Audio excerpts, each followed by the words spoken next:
My name is Jesse and I reverse my hair loss and have also helped over 300 men do the same. And in this video, I'll tell you exactly why you should avoid PRP, because I've had a hair transplant as well and I've seen so many clinics advertise PRP. So what is PRP even? PRP stands for platelet-rich plasma. It basically means that they take a little bit of your blood, put it in a centrifuge, and then the blood separates, and then the yellow liquid or the actual plasma will appear. They extract it and then inject it back into your scalp. And the results from PRP are honestly quite hit or miss.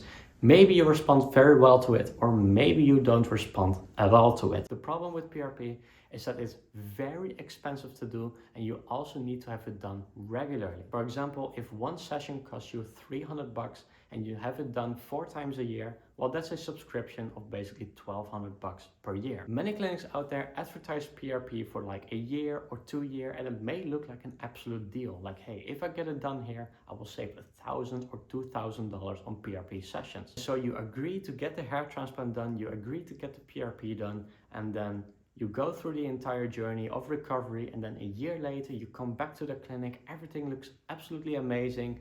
The clinic takes pictures, they share it on the internet, and they advertise it like, hey, this is the kind of results that we can get you as well. But then after a while, you have the hair transplant and the PRP sessions, but the PRP sessions, or at least the free ones, they run out. And maybe you decide that getting $300 sessions done every couple months, that is not worth it to you.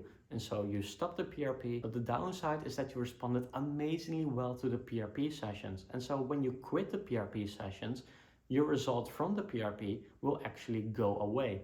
And after a while, you see that the hair transplant you got, it doesn't look as good, or it isn't as dense as it used to be, or maybe it actually looks pretty bad. And the worst part is that the clinic now has the money from your hair transplant. They also have the before and after pictures from the hair transplant plus the PRP, which they use to advertise their services even more. But the problem is that the gains you had, or the actual result, was artificially inflated. So if you are looking at hair transplant clinics that heavily advertise PRP, I would honestly just avoid them. And if you have a hair transplant booked right now, which includes PRP, I honestly would cancel the appointment or make sure that they don't do the PRP at all. Because in that case, you have the actual hair transplant results. And that's the hair transplant that will last with you for pretty much the rest of your life. And you want that to be a good hair transplant. So honestly, I would avoid getting PRP done. And if you have any questions, let me know in the comments. I'll see you in the next video.